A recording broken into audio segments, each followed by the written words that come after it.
વાલા વિદ્યાર્થી ભાઈઓ અને બહેનો, પર્વ આપણે જે આઝાદી મેળવી અને આઝાદીના ફળ સ્વરૂપે આ દેશનો ઇતિહાસ જોઈએ તો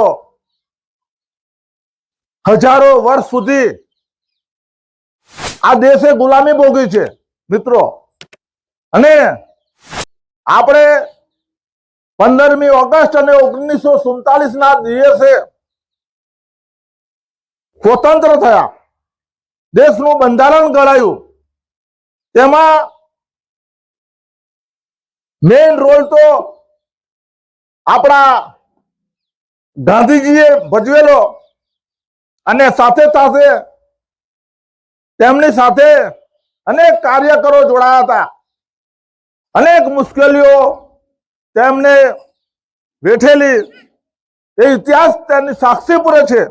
ત્યારે આપણી સૌની ફરજ છે કે આઝાદીને આપણે ટકાવી રાખીએ અને ગમે તેવા પડકારોને, જે રીતે હમણાં અમેરિકા ટેરિફના મુદ્દા પર ભારતને નીચું બતાવવાનો અને એની પ્રગતિમાં અવરોધ ઉભો કરવાનો એક પ્રયત્ન કરી રહ્યા છે, ત્યારે મોદીએ તેનો સણસણતો જવાબ આપ્યો છે.